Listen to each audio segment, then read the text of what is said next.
Denizlerin en mavisi, gökyüzünün en berrak olduğu yerde. Bir zamanlar yüzen bir balina isimli bir hayvan yaşarmış. Bu cesur dost, maceradan maceraya koşarmış. Ormanın bilgesi olan Pırıltı, herkes tarafından sevilen ve sayılan bir yaratıkmış.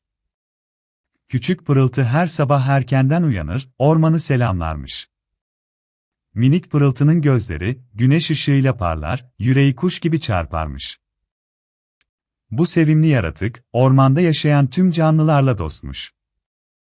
Ormanın bilgesi olan minik Pırıltı, her sorunun çözümünü bilirmiş. Bu cesur dost, asla pes etmez, her zorluğun üstesinden gelirmiş.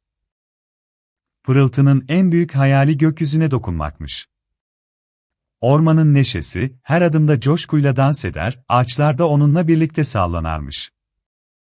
Masal kahramansı Pırıltı, ormanı dolaşırken, rüzgar fısıldar, bulutlar da gülümsediğini görürmüş.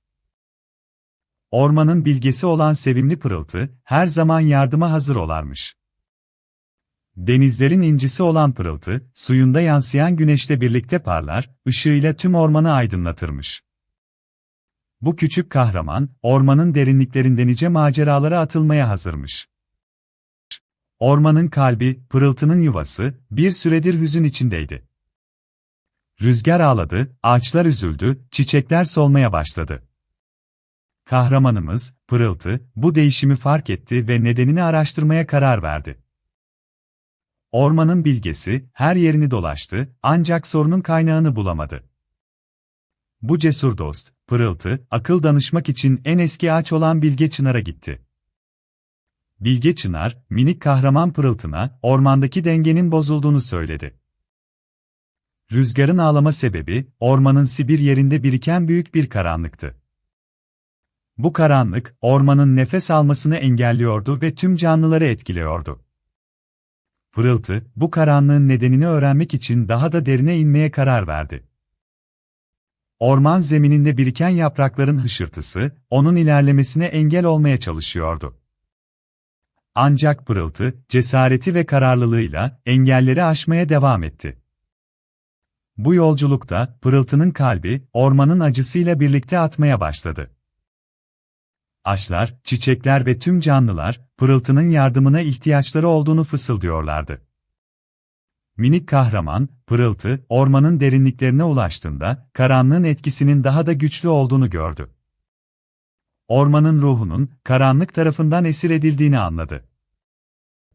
Rüzgarın ağlaması, ağaçların üzülmesi, tüm bunlar, ormanın ruhunun serbest bırakılması gerektiğini söylüyordu. Pırıltı, ormanın bilgesi olarak, bu karanlığın nedenini ve nasıl giderileceğini öğrenmek zorundaydı. Yolculuk bölümüne hoş geldiniz.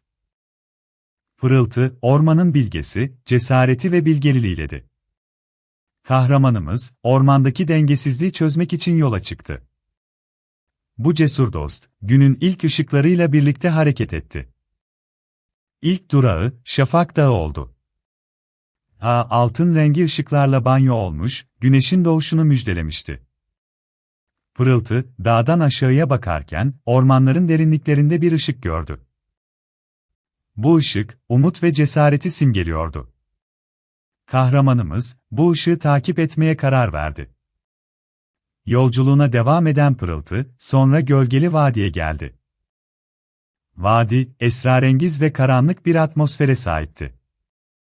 Ormanın bilgesi, vadiye girerken, ağaçların fısıltılarını duydu. Ağaçlar, Pırıltı'na yolculuğunda cesaret ve kararlılık dilediler. Bu cesur dost, vadiyi geçerek, ışık çayırlarına ulaştı. Işık çayırları, renkli çiçeklerle dolu bir manzaraya sahipti. Çiçekler, Pırıltı'na hoş geldin dediler. Ormanın bilgesi, çayırlarda dolaşırken, bir grup kuşa rastladı. Kuşlar, Pırıltı'na ormandaki dengesizlik hakkında bilgi verdiler.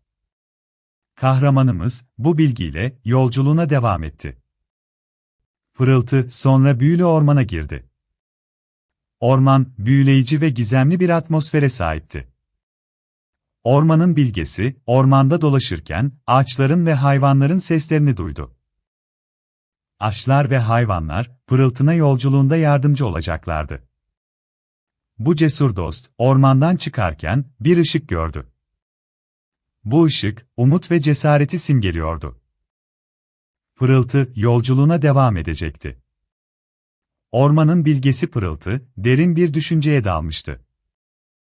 Ağaçların fısıltısı, rüzgarın şarkıları ve kuşların cıvıltıları, onun zihnini bulandırmıştı. Birdenbire, kanatlı zümrüt kanadının hızlı bir süzüşle yaklaştığını gördü. Zümrüt kanat, Pırıltı ormanın bilgesi, ne kadar düşünceli görünüyorsun. Ormanların derinliklerinde bir sorun mu var? Diye sordu. Pırıltı, Zümrüt kanat, gerçekten çok düşünceliyim. Ormanın dengesi bozuldu ve ben bir çözüm bulamıyorum dedi. Zümrüt kanat, endişelenme, birlikte yardım buluruz. Yaşlı bilge çınar ağacına danışalım, o her şeyi bilir önerisinde bulundu. Pırıltı ve Zümrüt kanat, çınar ağacının geniş gölgesine yöneldiler.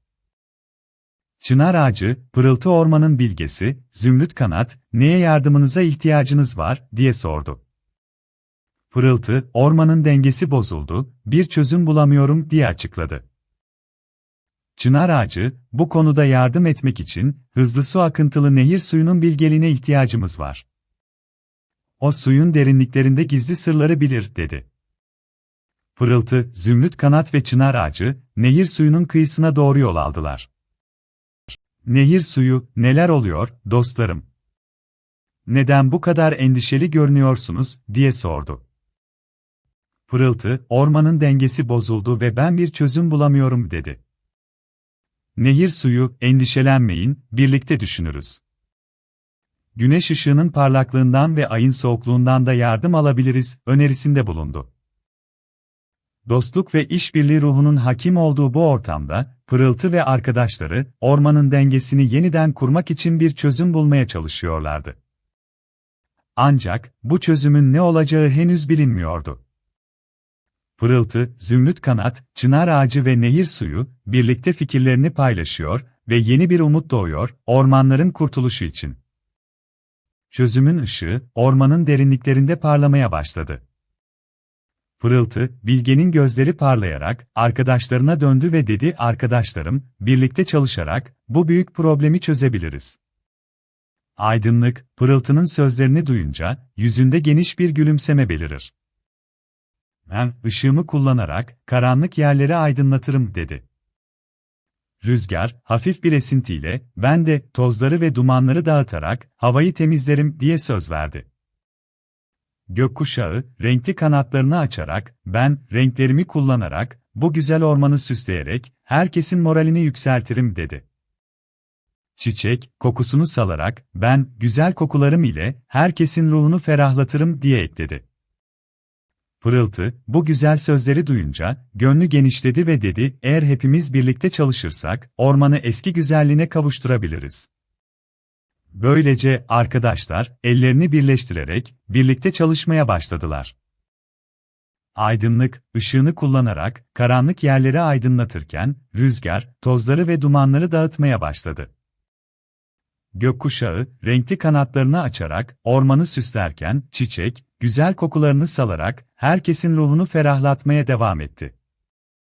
Pırıltı, bilgenin gözleri parlayarak, arkadaşlarının çalışmasını izlerken, doğada, bu güzel işbirliğini takdir etti. Ağaçlar, dallarını sallayarak, kuşlar, güzel şarkılar söyleyerek, birlikte çalışmanın güzelliğini kutladılar. Orman, yavaş yavaş, eski güzelliğine kavuşmaya başladı ve arkadaşlar, birlikte çalışmanın mutluluğunu paylaştılar. Sonunda, ormanın bilgesi Pırıltı'nın çabaları meyve verdi.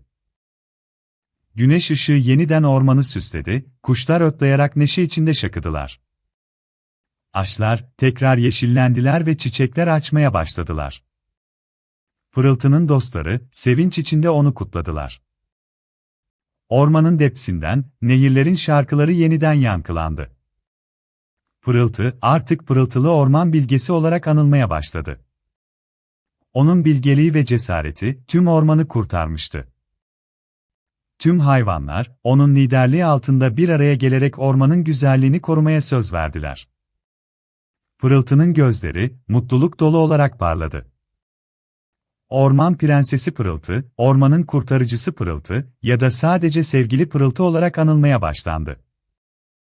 Tüm ormanda sevinç ve mutluluk hakim oldu. Pırıltı, kazandığı bu büyük başarıdan sonra tüm hayvanlara bir mesaj verdi: doğayı korumak bizim ortak görevimizdir. Birbirimize yardım ederek güneşin ışığını ve doğanın güzelliğini yorduk. Ve tüm orman, Pırıltı'nın sözlerini yürekten kabul etti. Artık orman, novamente eski haline döndü.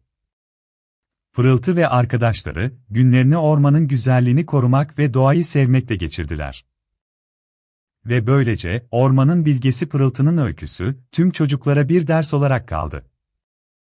Gökten 3 elma düştü, biri onlara, biri bize, biri de tüm çocuklara.